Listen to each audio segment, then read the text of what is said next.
والزکات مغرما، جب لوگ زکات کو چٹی سمجھیں گے۔ زکات اللہ نے فرض کی، کسی مولوی نے فرض نہیں کی۔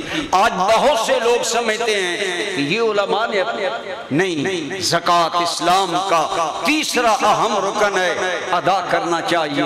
ایک ایک پائی کی زکات دینی چاہیے، اپنا پورا حساب کریں، سونا میرے پاس کتنا، چاندی کتنی، نقدی کتنی، کتنا میں نے مال لوگوں سے لینا ہے، وہ بھی آپ کی ملکیت ہے، اور جو آپ نے دینا ہے وہ آپ کی ملکیت نہیں۔ کل ٹوٹل کریں، پھر قرض نکالیں اور ایک ایک پائی کا حساب دیں۔ فرمایا جب قومیں زکات کو چٹی سمجھیں گی یعنی زکات نہیں دیں گی۔ آج آپ دیکھیں کیا ہمارے ملک میں نظام زکات نافذ ہے؟ چلو حکومت نافذ نہیں کرتی، میرا مال میں تو جانتا ہوں نا، میرا بینک بیلنس کتنا ہے، میرے گھر میں سونا کتنا ہے، میرے گھر میں چاندی کتنی ہے، نقدی کتنی ہے، کتنا میں نے قرض لینا ہے، وہ مجھے دینا چاہیے۔ اسی طرح آج ہماری فصلیں تیار ہیں، فصلوں کے اندر جیسے سونا چاندی نقدی میں اللہ نے زکات فرض کی، فصلوں میں اللہ نے عشر واجب کیا۔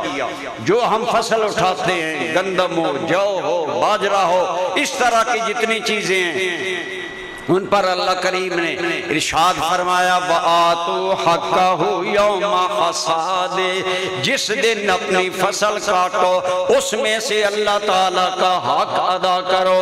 اور اللہ کا حق کتنا ہے؟ بارانی علاقوں میں جہاں صرف بارش سے فصلیں ہوتی ہیں وہاں 9 بوریاں آپ کی اور 10ویں اللہ تعالیٰ کی، اللہ کا حق ہے۔ اور جن علاقوں میں زمینوں کو پانی خرید کر لیا جاتا ہے، مثلا وہاں مالیہ ہے، وہاں ٹیکسز ہیں، وہاں ٹیوب ویل سے پانی لیتے ہیں، نہری پانی لگاتے ہیں، ان پر 20واں حصہ 19 مالک کی اور 20واں اللہ کا حصہ، 20ویں بوری، اس طرح ان پر 20واں حصہ ہے۔ تو فرمایا جب لوگ والزکات ہو مغرما، جب زکات کو لوگ چٹی سمجھیں گے، بعض لوگ سمجھتے ہیں یہ ہم پر چٹی ہے، بوجھ ہے، یعنی زکات اور عشر کو جب بوجھ سمجھیں گے خدا کی گرفت آئے گی، اللہ کی پکڑ آئے گی۔ اور اگر اپنے مالوں میں سے زکات دو گے، میں نے کئی مرتبہ عرض کیا زکات کا معنی ہے 2 معنی اس کے، ایک معنی ہے بڑھانا۔ اللہ کریم نے فرمایا اے لوگو یہ نہ سمجھو اگر ہم زکات دیں گے، عشر دیں گے ہمارا مال کم ہو جائے گا۔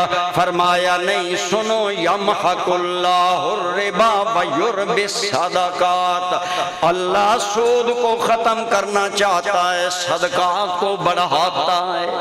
سود پر جتنی کاروائیاں ہوں گی ان میں بربادی ہوگی، اور صدقہ تمہارے مال میں اضافہ کرے گا، تمہارے مال میں بڑھوتری ہوگی۔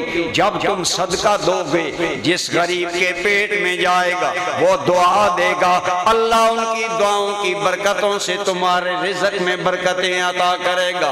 ایک روایت میں آتا ہے حَلْ تُرْزَقُونَ إِلَّا بِضُعَفَائِكُمْ، اللہ تمہیں رزق دیتا ہے تمہارے کمزوروں کے صدقے، جو غریب ہیں، بچے ہیں، معذور ہیں، لاچار ہیں، جب ان کو تم دیتے ہو اللہ ان کی برکت سے تمہارے رزقوں میں برکت دیتا ہے، تمہارے مال اللہ بڑھا دیتا ہے۔